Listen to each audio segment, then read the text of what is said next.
Hi friends, welcome to the my YouTube channel.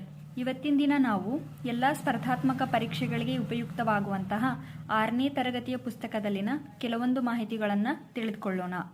ಸಾಮಾನ್ಯ ಶಕ ಪೂರ್ವ 261ರಲ್ಲಿ ಪಾಟಲಿಪುತ್ರದ ರಾಜ ಅಶೋಕ ಕಳಿಂಗ ಯುದ್ಧ ಮಾಡಿದನು. ಇತಿಹಾಸದ ಪಿತಾಮಹ ಅಂತ ಹೇಳಿ ಹೆರೋಡೋಟಸ್ನವರನ್ನು ಕರಿತೀವಿ. ಇವರು ಗ್ರೀಕ್ ದೇಶದವರಾಗಿದ್ದಾರೆ. ನಮ್ಮ ಇತಿಹಾಸಕ್ಕೆ ಹಿಂದಿನ ಕಾಲದಿಂದಲೂ ಅನೇಕ ಉಲ್ಲೇಖಗಳಿವೆ. ಆದ್ದರಿಂದ ಆಧಾರವಿಲ್ಲದೆ ಇತಿಹಾಸವಿಲ್ಲ ಎಂದು ಪರಿಗಣಿಸಲಾಗಿದೆ. ಉತ್ಖನನ ಅಂದರೆ ಮಾನವನ ಪ್ರಾಚೀನ ಅವಶೇಷ ಅಥವಾ ಪಳೆಯುಳಿಕೆ ಹೊರತೆಗೆಯಲು ನಡೆಸುವಂತಹ ವೈಜ್ಞಾನಿಕ ಭೂ ಅಗೆತ ಎಂದು ಹೇಳಲಾಗುತ್ತದೆ. ಸಂಸ್ಕೃತ ವ್ಯಾಕರಣವನ್ನು ಮೊದಲ ಬಾರಿಗೆ ಲ್ಯಾಟಿನ್ ಭಾಷೆಯಲ್ಲಿ ಬರೆದವರು ಯಾರು ಅಂತಂದರೆ ಹೆನ್ರಿಚ್ ರೋತ್. ಸಂಸ್ಕೃತ ಮತ್ತು ಯುರೋಪಿನ ಭಾಷೆಗಳ ನಡುವೆ ಸಂಬಂಧವಿದೆ ಎಂದು ಮೊದಲ ಬಾರಿಗೆ ಗುರುತಿಸಿದವರು ಫಾದರ್ ಕಾರ್ಲ್ ಡಾಕ್ಸ್.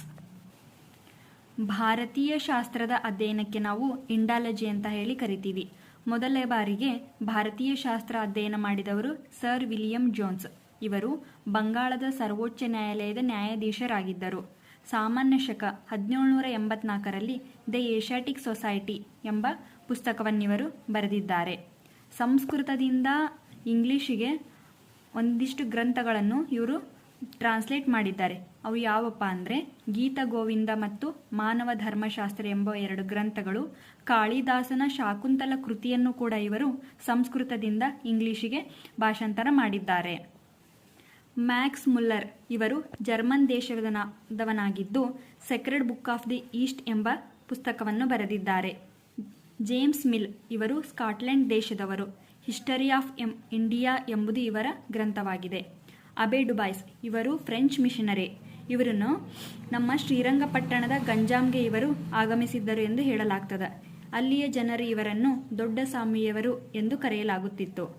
ಇವರು ಬರೆದಂತಹ ಕೃತಿ Hindu manners, customs and ceremonies ಎಂಬುದಾಗಿದೆ.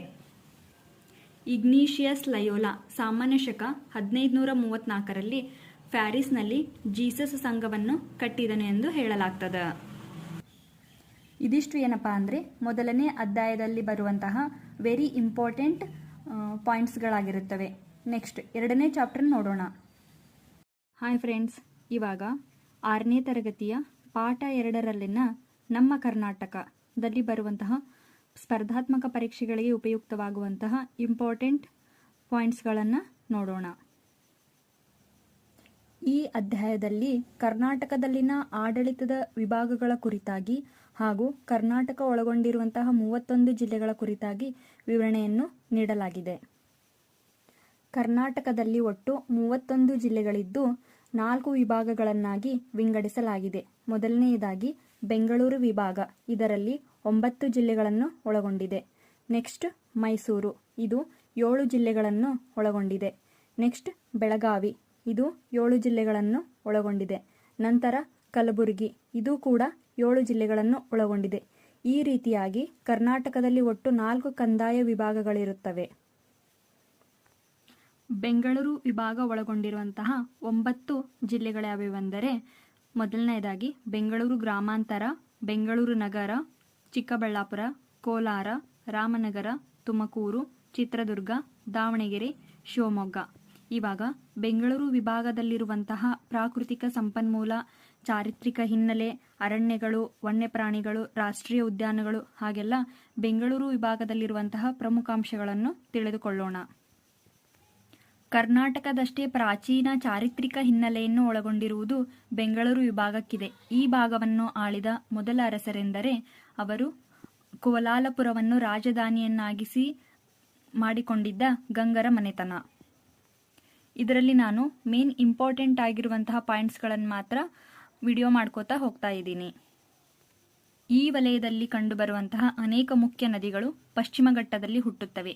ಈ ವಿಭಾಗದ ಪ್ರಮುಖ ನದಿಗಳೆಂದರೆ ಉತ್ತರ ಪಿನಾಕಿನಿ, ದಕ್ಷಿಣ ಪಿನಾಕಿನಿ, ವೇದಾವತಿ, ಶಿಂಷಾ, ತುಂಗಭದ್ರಾ, ಶರಾವತಿ, ವರದಾ ಮುಂತಾದವು. ಶರಾವತಿ ನದಿಯು ಪಶ್ಚಿಮ ದಿಕ್ಕಿಗೆ ಹರಿಯುವ ನದಿ. ಇದರಿಂದ ನಿರ್ಮಾಣವಾದ ವಿಶ್ವವಿಖ್ಯಾತ ಜೋಗ ಜಲಪಾತ ಶಿವಮೊಗ್ಗ ಜಿಲ್ಲೆಯಲ್ಲಿದೆ. ಮುತ್ಯಾಲಮಡು ಎಂಬ ಜಲಾಶಯ ಬೆಂಗಳೂರು ನಗರದಲ್ಲಿದೆ. ಗಾಜನೂರು ಅಣೆಕಟ್ಟು ಮತ್ತು ತುಂಗಾ ಅಣೆಕಟ್ಟು ಶಿವಮೊಗ್ಗ ಜಿಲ್ಲೆಯಲ್ಲಿವೆ. ಈ ವಿಭಾಗದಲ್ಲಿ 100 ಪ್ರಸಿದ್ಧ ಕೆರೆಗಳಿವೆ. ವಾಣಿ ವಿಲಾಸ ಆಣೆಕಟ್ಟು ಅಂತಹ ಒಂದು ನೀರಾವರಿ ಯೋಜನೆಯಾಗಿದೆ. ಇದು ಚಿತ್ರದುರ್ಗ ಜಿಲ್ಲೆಯ ಹಿರಿಯೂರಿನಲ್ಲಿದೆ. ಮಾರ್ಕೋನಹಳ್ಳಿ ಜಲಾಶಯ ತುಮಕೂರು ಜಿಲ್ಲೆಯಲ್ಲಿದೆ. ಈ ವಿಭಾಗದಲ್ಲಿ ಕಂಡುಬರುವ ಅತಿ ಎತ್ತರದ ಬೆಟ್ಟವೆಂದರೆ ಚಿತ್ರದುರ್ಗದಲ್ಲಿರುವ ಹಾಲು ರಾಮೇಶ್ವರ ಗುಡ್ಡ. ನಂತರ ವನ್ಯಮೃಗಧಾಮ, ಶರಾವತಿ ವನ್ಯಮೃಗಧಾಮ, ಶೆಟ್ಟಿಹಳ್ಳಿ ವನ್ಯಮೃಗಧಾಮ ಇವು ಶಿವಮೊಗ್ಗ ಜಿಲ್ಲೆಯಲ್ಲಿ ಕಂಡುಬರುತ್ತವೆ. ಗುಡವಿ ಪಕ್ಷಿಧಾಮ ಹಾಗೂ ಮಂಡಗದ್ದೆ ಪಕ್ಷಿಧಾಮ ಕೂಡ ಶಿವಮೊಗ್ಗ ಜಿಲ್ಲೆಯಲ್ಲಿ ಕಂಡುಬರುತ್ತವೆ. ನಂತರ ಕಗ್ಗಲಡು ಪಕ್ಷಿಧಾಮ, ಜಯಮಂಗಲಿ ಕೃಷ್ಣ ವನ್ಯಮೃಗಧಾಮ ಕೂಡ ತುಮಕೂರು ಜಿಲ್ಲೆಯಲ್ಲಿ ಕಂಡುಬರುತ್ತವೆ. ರಾಮದೇವರ ರಣಹದ್ದು ಪಕ್ಷಿಧಾಮ ರಾಮನಗರದಲ್ಲಿ ಕಂಡುಬರುತ್ತದೆ. ಜೋಗಿಮಟ್ಟಿ ಅರಣ್ಯಧಾಮ ಇವಾಗಲೇ ಹೇಳಿದ್ದೀನಿ.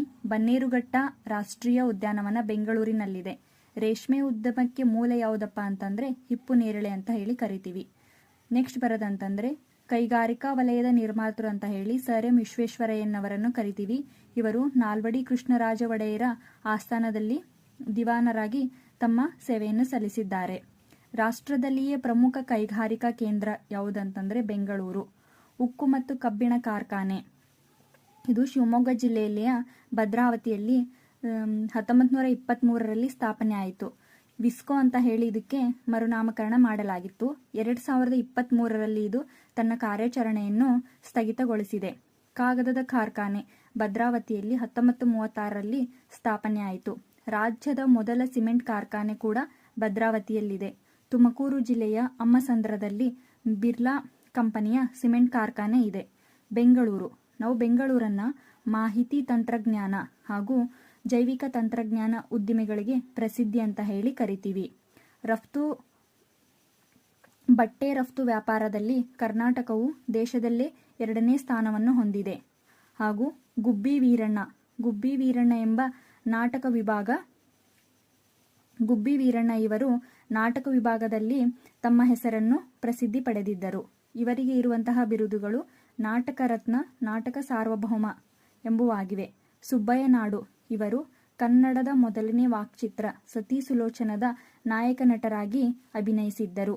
ಕಲ್ಚರ್ ಕೆಮಿಡಿಯನ್ ಅಂತ ಹೇಳಿ ಕೆ ಹಿರಣ್ಣಯ್ಯ ಅವರಿಗೆ ಕರೆಯಲಾಗುತ್ತಿತ್ತು. ಶ್ರೀಮತಿ ಮಾಯಾರಾವ್ ಇವರು ನೃತ್ಯ ಕಲಾವಿದರಾಗಿದ್ದರು. ಅಲ್ಲದೆ ನಾಟ್ಯ ಸರಸ್ವತಿ ಶಾಲೆಯನ್ನು ಕೂಡ ಇವರು ತೆರೆದು ಅನೇಕ ವಿದ್ಯಾರ್ಥಿಗಳಿಗೆ ನಾಟ್ಯವನ್ನು ಹೇಳಿಕೊಟ್ಟಿದ್ದಾರೆ. ಜನಪದ ಸಾಹಿತಿ ಎಚ್ ಎಲ್ ನಾಗೇಗೌಡ ಇವರು ಜಾನಪದ ಲೋಕ ಎಂಬ ರಾಮನಗರ ಜಿಲ್ಲೆಯಲ್ಲಿರುವ ಜಾನಪದ ವಸ್ತು ಸಂಗ್ರಹಾಲಯವನ್ನು ಕೂಡ ನಿರ್ಮಾಣ ಮಾಡಿದ್ದಾರೆ. ಬೆಂಗಳೂರು ವಿಭಾಗದಲ್ಲಿ ನಡೆಯುವಂತಹ ಜಾನಪದ ಉತ್ಸವಗಳು ಅಥವಾ ಯಾವುವು ಅಂತ ಹೇಳಬೇಕಂದ್ರೆ ಕರಗ ಉತ್ಸವ, ಸೋಮನ ಕುಣಿತ, ಅದಲ್ಲದೆ ಗಾರುಡಿ ಕುಣಿತ, ಡೊಳ್ಳು ಕುಣಿತ, ಕಂಸಾಳೆ, ಮೂಡಲಪಾಯ ಯಕ್ಷಗಾನ, ನಾಟಕ ಇವೆಲ್ಲ ಜಾನಪದ ಕಲೆಗಳಾಗಿವೆ. ಕೃಷಿ ವಿಶ್ವವಿದ್ಯಾಲಯ ಬೆಂಗಳೂರಿನಲ್ಲಿದೆ. ಕರ್ನಾಟಕದ ಏಕೀಕರಣದ ರೂವಾರಿ ಅಂತ ಹೇಳಿ ಕೆಂಗಲ್ ಹನುಮಂತಯ್ಯನವರನ್ನ ಕರಿತೀವಿ. ಕರ್ನಾಟಕದಲ್ಲಿ ಸಮಾಜವಾದಿ ಚಳವಳಿಗೆ ಅಡಿಪಾಯ ಹಾಕಿದವರ್ಯಾರು ಅಂತಂದ್ರೆ ಶಾಂತವೇರಿ ಗೋಪಾಲ ಗೌಡರು. ಮೈಸೂರು ರಾಜ್ಯದ ಪ್ರಥಮ ಮುಖ್ಯಮಂತ್ರಿ ಕೆ.ಸಿ. ರೆಡ್ಡಿ ಆಗಿದ್ದರು. 2ನೇ ಮುಖ್ಯಮಂತ್ರಿ ಅಂತ ಹೇಳಿ ಕೆಂಗಲ್ ಹನುಮಂತಯ್ಯವರನ್ನು ಕರಿತೀವಿ ಅಥವಾ ವಿಶಾಲ ಮೈಸೂರು ರಾಜ್ಯದ ಮುಖ್ಯಮಂತ್ರಿ. ಸೋಮೇಶ್ವರ ದೇವಾಲಯ ಹಲಸೂರಿನಲ್ಲಿದೆ. ಬೆಂಗಳೂರು ಗ್ರಾಮೀಣ ಜಿಲ್ಲೆ 1986ರಲ್ಲಿ ಅಸ್ತಿತ್ವಕ್ಕೆ ಬಂದಿತು. ಚನ್ನಪಟ್ಟಣದ ಆಟದ ಗೊಂಬೆಗಳು, ರೇಷ್ಮೆ ಉತ್ಪಾದನೆ ರಾಮನಗರ ಜಿಲ್ಲೆಯಲ್ಲಿ ಮಾಡಲಾಗ್ತದ.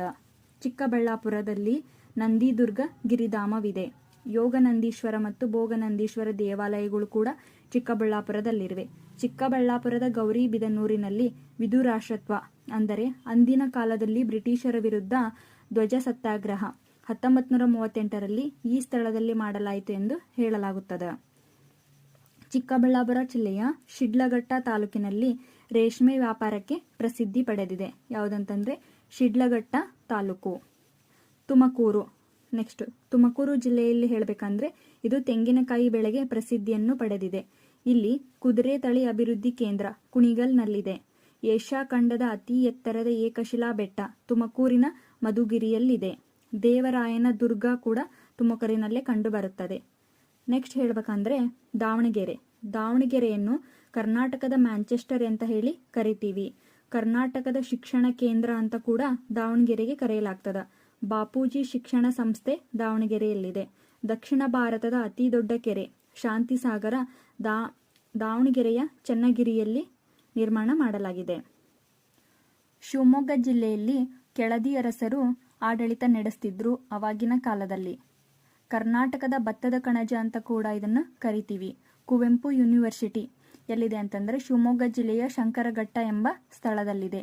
ವರಾಹಿ ಮತ್ತು ಶರಾವತಿ ಜಲವಿದ್ಯುತ್ ಕೇಂದ್ರಗಳು ಇಲ್ಲಿ ಕಂಡು ಬರುತ್ತವೆ. ಏಷ್ಯಾ ಖಂಡದ ಅತಿ ಉದ್ದವಾದಂತಹ ಜಲಪಾತ ಶರಾವತಿ ಜಲಪಾತ. ಇದು ಶಿವಮೊಗ್ಗ ಜಿಲ್ಲೆಯ ಗೋರುಸಪೆಯಲ್ಲಿ ಇದೆ.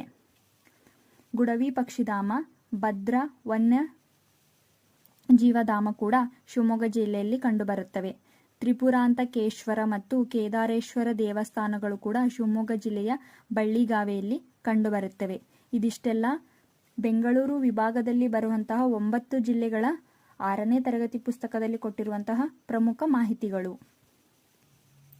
ನೆಕ್ಸ್ಟ್ 2ನೇದಾಗಿ ಮೈಸೂರು ವಿಭಾಗ. ಮೈಸೂರು ವಿಭಾಗವು ಇಲ್ಲಿರುವಂತಹ ಚಾಮರಾಜನಗರ, ಮೈಸೂರು, ಕೊಡಗು, ಮಂಡ್ಯ, ಹಾಸನ, ದಕ್ಷಿಣ ಕನ್ನಡ, ಚಿಕ್ಕಮಗಳೂರು, ಉಡುಪಿ 8 ಜಿಲ್ಲೆಗಳನ್ನು ಒಳಗೊಂಡಿದೆ. ಮೈಸೂರು ನಮ್ಮ ನಾಡಿನ ಮತ್ತೊಂದು ಆಡಳಿತ ವಿಭಾಗ. ಇದು ಮೈಸೂರು ಆರಂಭದಲ್ಲಿ ಒಡೆಯರ ರಾಜಧಾನಿಯಾಗಿತ್ತು ಎಂದು ಹೇಳಲಾಗುತ್ತದೆ. ಇಲ್ಲಿರುವಂತಹ ಪ್ರಮುಖ ಅಂಶಗಳನ್ನು ಇವಾಗ ನೋಡೋಣ. ಈ ವಿಭಾಗಕ್ಕೆ ಮೈಸೂರು ಅಂತ ಏನಕ್ಕೆ ಹೆಸರು ಬಂತು ಅಂತಂದರೆ, ಮೈಸೂರನ್ನು ಮಹಿಷನಾಡು ಅಂತ ಹೇಳಿ ಕರೆಯಲಾಗುತ್ತದೆ. ಏಕೆಂದರೆ ಪುರಾಣ ಕಥೆಯ ಪ್ರಕಾರ ದೇವಿ ಪಾರ್ವತಿಯು ಚಾಮುಂಡೇಶ್ವರಿ ರೂಪ ಧರಿಸಿ ಮಹಿಷಾಸುರನನ್ನು ಕೊಂದಳು. ಅದಕ್ಕೋಸ್ಕರ ಮಹಿಷಾಸುರನನ್ನು ಕೊಂದ ಸ್ಥಳವೇ ಮೈಸೂರಾಯಿತು ಎಂದು ಹೇಳಲಾಗುತ್ತದೆ. ಯದುರಾಯ್ ಅನ್ನುವರು ಒಡೆಯರ್ ಮನೆತನದ ಮೊದಲ ಅರಸರಾಗಿದ್ದರು. ತಲಕಾಡು ಗಂಗರ ರಾಜಧಾನಿಯಾಗಿತ್ತು. ಗಂಗರ ಕಾಲದಿಂದನೂ ಮೈಸೂರು ಪ್ರಾಮುಖ್ಯತೆಯನ್ನು ಹೊಂದುತ್ತಾ ಬಂದಿದೆ. ಅದಲ್ಲದೆ ಚೋಳರು, ಹೊಯ್ಸಳರು ಮತ್ತು ವಿಜಯನಗರದ ಅರಸರು ಮೈಸೂರು ಪ್ರದೇಶದಲ್ಲಿ ಆಳ್ವಿಕೆ ನಡೆಸಿದರು ಎಂದು ಹೇಳಲಾಗುತ್ತದೆ. ತದನಂತರ ಚಿಕ್ಕದೇವರಾಜ ಒಡೆಯರು ಮೈಸೂರಿನ ಪ್ರಸಿದ್ಧ ಅರಸರಾಗಿದ್ದರು. ಆ ನಂತರ ಅಲ್ಲಿ ಆಡಳಿತ ದುರ್ಬಲವಾಗ್ತಾ ಬರೋದ್ರಿಂದ ಅಲ್ಲಿ ಹೈದರಾಲಿ ತನ್ನ ಆಳ್ವಿಕೆಯನ್ನು ವಶಪಡಿಸಿಕೊಳ್ತಾನೆ. ಅದನಂತರ ಟಿಪ್ಪು ಸುಲ್ತಾನ್, ಅವನ ಮಗನಾದಂತಹ ಟಿಪ್ಪು ಸುಲ್ತಾನ್ 1761ರಿಂದ 1799ರವರೆಗೆ ಆಡಳಿತ ನಡೆಸಿದನು. ನಂತರ ಮತ್ತೆ ಅದು ಮೈಸೂರಿನ ಅರಸರ ಒಡೆತನಕ್ಕೇನೆ ಬರ್ತದೆ ಅಂತ ಆಡಳಿತ ಬರುತ್ತೆ ಅಂತ ಹೇಳಲಾಗ್ತದೆ. 1947ರಲ್ಲಿ ದೇಶಕ್ಕೆ ಸ್ವಾತಂತ್ರ್ಯ ಬಂದಾಗ ಮೈಸೂರು ಸಂಸ್ಥಾನವು ಭಾರತದ ಗಣರಾಜ್ಯದಲ್ಲಿ ವಿಲೀನಗೊಂಡಿತು. ಈ ವಿಭಾಗದ ಪ್ರಮುಖ ಮಾಹಿತಿಯನ್ನು ತಿಳಿಯೋಣ. ಕೊಡಗು ಮೊದಲು ಹಾಲೇರಿ ಮನೆತನದ ಆಳ್ವಿಕೆಯಲ್ಲಿ ನಡೆಸ್ತಾ ಇತ್ತು. ರಾಜಧಾನಿ ಬಿದನೂರು ಆಗಿತ್ತು. ಪ್ರಸಿದ್ಧ ದೊರೆ ಯಾರಪ್ಪ ಅಂತಂದರೆ ದೊಡ್ಡ ವೀರಪ್ಪ. 1956ರಲ್ಲಿ ಕೊಡಗು ಕರ್ನಾಟಕದಲ್ಲಿ ವಿಲೀನವಾಯಿತು. ಬ್ರಿಟಿಷರು ಕರ್ನಾಟಕದ ಕರಾವಳಿ ಪ್ರದೇಶವನ್ನು ಕೆನರಾ ಎಂದು ಕರೆಯುತ್ತಿದ್ದರು. ತುಳುನಾಡು ಕರ್ನಾಟಕದ ಕರಾವಳಿ ಪ್ರದೇಶವನ್ನು ತುಳುನಾಡು ಎನ್ನುತ್ತಿದ್ದರು. ಅಳುಪ ಮನೆತನದವರು ಆಳ್ವಿಕೆ ಮಾಡುತ್ತಿದ್ದರು. ದಕ್ಷಿಣ ಕನ್ನಡ ಮತ್ತು ಉಡುಪಿ ಜಿಲ್ಲೆಗಳನ್ನು ಕರ್ನಾಟಕದ ಕರಾವಳಿ ಪ್ರದೇಶಗಳು ಎಂದು ಕರೆಯಲಾಗುತ್ತದೆ. ನೆನ್ಪಿಟ್ಕೊಳ್ಳಿ, ದಕ್ಷಿಣ ಕನ್ನಡ ಮತ್ತು ಉಡುಪಿ 2 ಜಿಲ್ಲೆಗಳನ್ನು ಕರ್ನಾಟಕದ ಕರಾವಳಿ ಪ್ರದೇಶಗಳು ಎಂದು ಕರೆಯಲಾಗುತ್ತದೆ. ಅಳುಪರ ರಾಜಧಾನಿಗಳು ಯಾವ್ಯಾವ ಮಾಡ್ಕೊಂಡಿದ್ರು ಅಂತಂದರೆ ಉದ್ಯಾವರ, ಮಂಗಲಪುರ, ಹುಂಚ ಮತ್ತು ಬನವಾಸಿಗಳನ್ನು ರಾಜಧಾನಿಯನ್ನಾಗಿ ಮಾಡಿಕೊಂಡು ಆಳ್ವಿಕೆ ನಡೆಸುತ್ತಿದ್ದರು. ಬ್ರಿಟಿಷರು ಕರಾವಳಿಯನ್ನು 1860ರಲ್ಲಿ ಉತ್ತರ ಕನ್ನಡ ಮತ್ತು ದಕ್ಷಿಣ ಕನ್ನಡ ಎಂದು 2 ಭಾಗಗಳಾಗಿ ವಿಭಜನೆ ಮಾಡಿದರು. ಭಾರತದಲ್ಲಿ ಮೊದಲು ಕಾಫಿಯನ್ನು ಚಿಕ್ಕಮಗಳೂರಿನಲ್ಲಿ ಬೆಳೆಯಲಾಯಿತು. ಜನಾಂಗ ಕಂಡುಬರುತ್ತದೆ. ಕೊಡಗು ಮಲೆಕುಡಿಯುವರು ಬುಡಕಟ್ಟು ಜನಾಂಗ ಕಂಡುಬರುತ್ತದೆ. ಚಾಮರಾಜನಗರದಲ್ಲಿ ಸೋಲಿಗರು ಬುಡಕಟ್ಟು ಜನಾಂಗ ಕಂಡುಬರುತ್ತದೆ. ಇಲ್ಲಿ ಕಂಡುಬರುವಂತಹ ಹುಲಿ ವನ್ಯಜೀವಿ ಧಾಮಗಳು, ಟೈಗರ್ ವೈಲ್ಡ್ ಲೈಫ್ ಸ್ಯಾಂಚುರೀಸ್ ಯಾವಪ್ಪ ಅಂದರೆ Bandipur wildlife sanctuary, Nagarhole wildlife sanctuary, Bhadra wildlife sanctuary 3 ಕೂಡ ಇಲ್ಲೇ ಕಂಡುಬರುತ್ತವೆ. ದೇಶದಲ್ಲಿ ಹುಲಿಗಳ ಸಂಖ್ಯೆಯು ಅತಿ ಹೆಚ್ಚಿರುವ ರಾಜ್ಯ ಯಾವುದು ಅಂದರೆ ಕರ್ನಾಟಕ.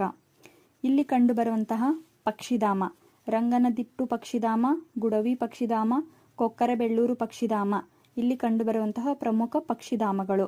ಅಲ್ಲದೆ ಮೇಲುಕೋಟೆ ವನ್ಯಮೃಗಧಾಮ, ಕಾವೇರಿ ವನ್ಯಮೃಗಧಾಮ, ಮಲೈ ಮಹದೇಶ್ವರ ವನ್ಯಮೃಗಧಾಮ, ಪುಷ್ಪಗಿರಿ ವನ್ಯಮೃಗಧಾಮಗಳು ಕಂಡುಬರುತ್ತವೆ. ರಾಜೀವ್ ಗಾಂಧಿ ನಾಗರಹೊಳೆ ರಾಷ್ಟ್ರೀಯ ಉದ್ಯಾನವನ ಮೈಸೂರಿನಲ್ಲಿ ಕಂಡುಬರುತ್ತದೆ. ಬಂಡೀಪುರ ರಾಷ್ಟ್ರೀಯ ಉದ್ಯಾನವನ ಚಾಮರಾಜನಗರದಲ್ಲಿ ಕಂಡುಬರುತ್ತದೆ. ಖೇಡ್ಡಾ ಕಾರ್ಯಾಚರಣೆ ಅಂತಂದರೆ ಕಾಡಾನೆಗಳನ್ನು ಪಳಗಿಸಲು ಉಪಯೋಗಿಸುವಂತಹ ಕಾರ್ಯಾಚರಣೆಗೆ ಖೇಡ್ಡಾ ಕಾರ್ಯಾಚರಣೆ ಅಂತ ಹೇಳಿ ಕರಿತೀವಿ. ದೇಶದಲ್ಲಿ ಅತಿ ಹೆಚ್ಚು ಕಾಫಿಯನ್ನು ಚಿಕ್ಕಮಗಳೂರಿನಲ್ಲಿ ಬೆಳೆಯಲಾಗುತ್ತದೆ. ಮೈಸೂರು ನಗರವನ್ನು ಕಲೆಯ ತವರೂರು ಎಂದು ಕರೆಯಲಾಗುತ್ತದೆ. ಮೈಸೂರಿನಲ್ಲಿ ಸರ್ಕಾರಿ ಅನುದಾನಿತ ನಾಟಕ ತಂಡ, ರೆಪರ್ಟಿ ರಂಗರಾಯಣ ಕೇಂದ್ರ ಸ್ಥಾಪನೆಯಾಗಿದೆ. ದಕ್ಷಿಣ ಕನ್ನಡ ಜಿಲ್ಲೆಯಲ್ಲಿ ಮಂಗಳೂರು ವಿಶ್ವವಿದ್ಯಾಲಯವಿದೆ. ಮೈಸೂರಿನಲ್ಲಿ ಆಹಾರ ಸಂಶೋಧನಾ ಸಂಸ್ಥೆ ಕೂಡ ಇದೆ. CFTRI ಅಂದರೆ central food technological research institute ಎಂಬುದಾಗಿದೆ. ಕಂಸಾಳೆ ಕುಣಿತವನ್ನು ಚಾಮರಾಜನಗರದಲ್ಲಿ ನಡೆಸಲಾಗುತ್ತದೆ. ಕುದ್ಮಲ್ ರಂಗರಾವ್ ಅಸ್ಪೃಶ್ಯತೆ ನಿವಾರಣೆಗೋಸ್ಕರ ಹೋರಾಡಿದವರು. ಮೈಸೂರು ಜಿಲ್ಲೆ, ಅದರ ವಿಶೇಷತೆ ನೋಡೋಣ. ಕರ್ನಾಟಕದ ಸಾಂಸ್ಕೃತಿಕ ಕೇಂದ್ರವಾಗಿದೆ. ಖಾದಿ ಮತ್ತು ಗುಡಿ ಕೈಗಾರಿಕೆಗೆ ಹೆಸರುವಾಸಿಯಾಗಿದೆ. ಯಾವುದಪ್ಪ ಅಂತಂದರೆ ಬದನವಾಳು. ಇದು ಮೈಸೂರು ಜಿಲ್ಲೆಯಲ್ಲಿ ಕಂಡುಬರುತ್ತದೆ. ರೈಲು ವಸ್ತು ಸಂಗ್ರಹಾಲಯ ಕೂಡ ಮೈಸೂರಿನಲ್ಲಿದೆ. ಏಷ್ಯಾ ಖಂಡದ ದೊಡ್ಡ ಜಾನಪದ ವಸ್ತು ಸಂಗ್ರಹಾಲಯ ಮೈಸೂರಿನಲ್ಲಿದೆ. ಪಿರಿಯಾಪಟ್ಟಣ ತಾಲೂಕಿನ ಬೈಲುಕುಪ್ಪೆಯಲ್ಲಿ ಟಿಬೇಟಿಯನ್ನರ ಪುನರ್ವಸತಿ ಕೇಂದ್ರವಿದೆ. ನೆಕ್ಸ್ಟ್ ಬರೋದು ಚಾಮರಾಜನಗರ ಜಿಲ್ಲೆ. ಇದಕ್ಕೆ ಹಿಂದಿನ ಹೆಸರು ಅರಿಕುಟಾರ. ಆವಾಗಲೇ ಮೈಸೂರಿಗೆ ಮಹಿಷನಾಡು ಎಂಬುದಾಗಿತ್ತು. ಕೋಲಾರ, ಕುವಲಾಲಪುರ ಇವನ್ನ ಮೇನಾಗಿ ನೆನಪಿಟ್ಕೊಳ್ಳಿ. ಹಿಪ್ಪು ನೇರಳೆ ಕೃಷಿ ಮತ್ತು ರೇಷ್ಮೆಗೂಡು ಉತ್ಪಾದನೆಯನ್ನು ಚಾಮರಾಜನಗರದಲ್ಲಿ ಮಾಡಲಾಗುತ್ತದೆ. ಬಿಳಿಗಿರಿ ರಂಗನ ವೈಲ್ಡ್ ಲೈಫ್ ಸ್ಯಾಂಚುರಿ ವನ್ಯಮೃಗ ಧಾಮ ಕೂಡ ಇಲ್ಲಿದೆ. ಮಲೈ ಮಹದೇಶ್ವರ ದೇವಸ್ಥಾನ ಮತ್ತು ಹಿಮವದ್ ದೇವಸ್ಥಾನಗಳು ಕೂಡ ಇವೆ. ವೇಣುಗೋಪಾಲ ಸ್ವಾಮಿ ದೇವಸ್ಥಾನ ಕೂಡ ಇದೆ. ಹರದನಹಳ್ಳಿಯಲ್ಲಿ ಲಿಂಗಾಯತ ಸಾಧಕರ ಗದ್ದುಗೆ ಕೂಡ ಇದೆ. ಕೊಳ್ಳೇಗಾಲ ರೇಷ್ಮೆ ನೇಯ್ಗೆಗೆ ಪ್ರಸಿದ್ಧಿಯನ್ನು ಪಡೆದಿದೆ. ಹೊಗನಕಲ್ಲು ಜಲಪಾತ ಕೂಡ ಇಲ್ಲಿ ಕಂಡುಬರುತ್ತದೆ. ಕನ್ನಡದ ಪ್ರಸಿದ್ಧ ಕವಿ ಷಡಕ್ಷರ ದೇವನ ಗದ್ದುಗೆ ಯಳಂದೂರಿನಲ್ಲಿದೆ. ಇದೆಲ್ಲ ಚಾಮರಾಜನಗರದಲ್ಲಿ ಇರುವಂತಹ ಪ್ರಮುಖ ಅಂಶಗಳು. ಹಾಸನ ಜಿಲ್ಲೆಗೆ ವೇಲಾಪುರಿ ಅಂತ ಹೇಳಿ ಹಿಂದಿನ ಹೆಸರು. ಯಗಚಿ ನದಿ ದಂಡೆಯಲ್ಲಿರುವ ಬೇಲೂರಿನಲ್ಲಿ ಪ್ರಸಿದ್ಧ ಚೆನ್ನಕೇಶವ ದೇವಾಲಯ ಕೂಡ ಇದೆ. ಕುಸುರಿ ಕೆತ್ತನೆಗೆ ಹಾಸನ ಜಿಲ್ಲೆ ಹೆಸರುವಾಸಿಯಾಗಿದೆ. ಹಳೆಬೀಡಿನ ಹಿಂದಿನ ಹೆಸರು ದ್ವಾರಸಮುದ್ರ. ಕೇದಾರೇಶ್ವರ ಮತ್ತು ಹೊಯ್ಸಳೇಶ್ವರ ದೇವಸ್ಥಾನಗಳು ಇಲ್ಲಿವೆ. ಚಿಕ್ಕಮಗಳೂರು ಜಿಲ್ಲೆ. ಶಾರದಾದೇವಿ ದೇವಸ್ಥಾನ ಶೃಂಗೇರಿಯಲ್ಲಿದೆ. ಆದಿ ಶಂಕರಾಚಾರ್ಯರಿಂದ ಇದು ಸ್ಥಾಪನೆಗೊಂಡಿದೆ. ತುಂಗಾ ನದಿಯ ದಡದಲ್ಲಿ ಕೂಡ ಈ ದೇವಸ್ಥಾನ ಇದೆ.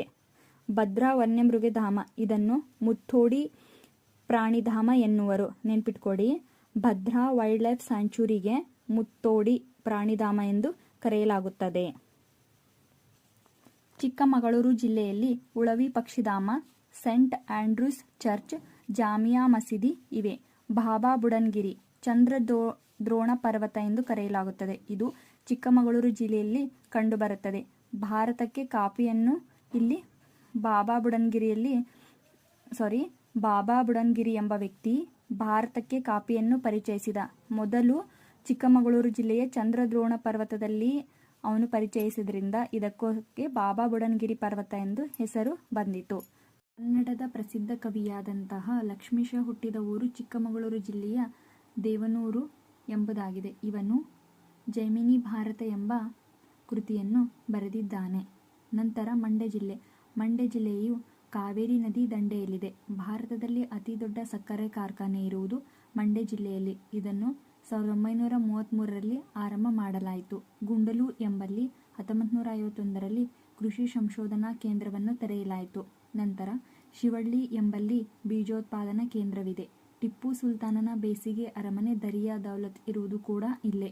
ಕಾವೇರಿ ನದಿಯಿಂದ ನಿರ್ಮಿತವಾದಂತಹ 3 ದ್ವೀಪಗಳೆಂದರೆ ಶ್ರೀರಂಗಪಟ್ಟಣ, ಶಿವನಸಮುದ್ರ, ತಮಿಳುನಾಡಿನಲ್ಲಿರುವಂತಹ ಶ್ರೀರಂಗಂ. ಈ 3 ದ್ವೀಪಗಳಲ್ಲಿ ಶ್ರೀರಂಗನಾಥ ದೇವಾಲಯವಿದೆ. ಮೇಲುಕೋಟೆಯಲ್ಲಿ 1854ರಲ್ಲಿ ಸ್ಥಾಪಿಸಿರುವ ಸಂಸ್ಕೃತ ಪಾಠಶಾಲೆ ಇದೆ. ನಂತರ ಕೃಷ್ಣರಾಜಸಾಗರ ಅಣೆಕಟ್ಟು, ಇದು ಕಾವೇರಿ ನದಿಗೆ ಅಡ್ಡಲಾಗಿ ನಿರ್ಮಿಸಲಾಗಿದೆ. ಮಂಡ್ಯ ಮತ್ತು ಮೈಸೂರು ಜಿಲ್ಲೆಗಳಿಗೆ ಕೃಷಿ ನೀರನ್ನು ಒದಗಿಸುತ್ತದೆ. ನಾಲ್ವಡಿ ಕೃಷ್ಣರಾಜ ಒಡೆಯರ ಕಾಲಾವಧಿಯಲ್ಲಿ ಸರ್ ಎಂ ವಿಶ್ವೇಶ್ವರಯ್ಯ ರವರ ಮಾರ್ಗದರ್ಶನದಲ್ಲಿ ಇದನ್ನು ಕಟ್ಟಲಾಯಿತು. 1932ರಲ್ಲಿ ಇದನ್ನು ನಿರ್ಮಾಣ ಮಾಡಲಾಯಿತು. ಕಾವೇರಿ ನದಿಗೆ ತಮಿಳುನಾಡಿನಲ್ಲಿ ಸೇಲಂ ಬಳಿ ಮೆಟ್ಟೂರು ಡ್ಯಾಮನ್ನು ಕಟ್ಟಲಾಗಿದೆ. ಕೊಡಗು ಜಿಲ್ಲೆ ಕರ್ನಾಟಕದ ಕಾಶ್ಮೀರ. ಕೊಡಗು ಜಿಲ್ಲೆ ಕರ್ನಾಟಕದ ಕಾಶ್ಮೀರ ಅಂತ ಹೇಳಿ ಕರಿತೀವಿ. 1956ರಲ್ಲಿ ಇದು ಕರ್ನಾಟಕದಲ್ಲಿ ವಿಲೀನವಾಯಿತು. ಇಲ್ಲಿ ಹುತ್ತರಿ ಹಬ್ಬ ಆಚರಣೆ ಮಾಡಲಾಗುತ್ತದೆ. ಕರ್ನಾಟಕದ ಅತಿ ಚಿಕ್ಕ ಜಿಲ್ಲೆ ಅಂತ ಹೇಳಿ ಕೂಡ ಇದನ್ನು ಕರಿತೀವಿ. ದೇಶದಲ್ಲಿ ಚಿಕ್ಕಮಗಳೂರು ನಂತರ ಅತಿ ಹೆಚ್ಚು ಕಾಫಿ ಬೆಳೆಯುವ ಜಿಲ್ಲೆ ಅಂತಂದ್ರೆ ಕೊಡಗು ಆಗಿದೆ. ಇಲ್ಲಿ ಕೊಡವರು, ಕುಡಿಯ, ಮಲೆಕುಡಿಯ ಎಂಬ ಬುಡಕಟ್ಟು ಜನಾಂಗಗಳು ಕಂಡುಬರುತ್ತವೆ. ದಕ್ಷಿಣ ಕನ್ನಡ ಜಿಲ್ಲೆ ಇದು ಮೊದಲು ಮದ್ರಾಸ್ ಪ್ರಾಂತದಲ್ಲಿತ್ತು. ಕರ್ನಾಟಕದ ಪ್ರಸಿದ್ಧ ಕರಾವಳಿ ಜಿಲ್ಲೆಯಾಗಿದೆ. 1860ರಲ್ಲಿ ಬ್ರಿಟಿಷರು ದಕ್ಷಿಣ ಕನ್ನಡ ಮತ್ತು ಉತ್ತರ ಕನ್ನಡಗಳನ್ನಾಗಿ ವಿಭಜಿಸಿದರು. ದಕ್ಷಿಣ ಕನ್ನಡ ಮದ್ರಾಸ್ ಪ್ರಾಂತದಲ್ಲಿ ಉಳ್ಕೊಂಡ್ರೆ ಉತ್ತರ ಕನ್ನಡ ಬಾಂಬೆ ಪ್ರಾಂತದಲ್ಲಿ ಉಳ್ಕೊಂತು.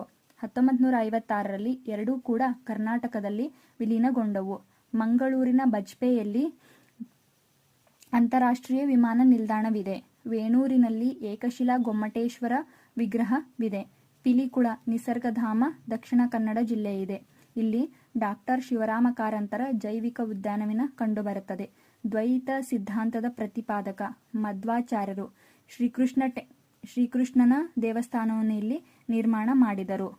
ಎಲ್ಲಪ್ಪ ಅಂದರೆ ದಕ್ಷಿಣ ಕನ್ನಡ ಜಿಲ್ಲೆ ಇರುವಂತಹ ಉಡುಪಿಯಲ್ಲಿ. ಕೊಡಚಾದ್ರಿ ಬೆಟ್ಟದ ಮೇಲೆ ಮೂಕಾಂಬಿಕಾ ದೇವಾಲಯವಿದೆ. ಉಡುಪಿಯಲ್ಲಿ ರಾಷ್ಟ್ರಕವಿ ಗೋವಿಂದ ಪೈಗಳ ಸಂಶೋಧನಾ ಕೇಂದ್ರವಿದೆ. ಬಸರೂರು ಪ್ರಸಿದ್ಧ ರೇವು ಪಟ್ಟಣ ಕೂಡ ಇಲ್ಲಿ ಕಂಡುಬರ್ತದ. ಮಲ್ಪೆ ಸರ್ವಋತು ಮೀನುಗಾರಿಕೆ ಬಂದರಾಗಿದೆ. ಇದೆಲ್ಲ ದಕ್ಷಿಣ ಕನ್ನಡ ಜಿಲ್ಲೆಯಲ್ಲಿ ಕಂಡುಬರುತ್ತದೆ. ಇಲ್ಲಿ ನಿಮಗೆ 6ನೇ ತರಗತಿಯಲ್ಲಿರುವಂತಹ ಏನು ವಿಭಾಗಗಳಿದಾವಲ್ಲ, ಕಂದಾಯ ವಿಭಾಗಗಳು, ಅದರಲ್ಲಿ 2 ವಿಭಾಗಗಳ ಬಗ್ಗೆ ಅದರಲ್ಲಿ ಕೊಟ್ಟಿರುವಂತಹ ಪ್ರತಿಯೊಂದು ಮಾಹಿತಿಯನ್ನು ಕೂಡ ಇದರಲ್ಲಿ ತಿಳಿಸಿಕೊಡಲಾಗಿದೆ.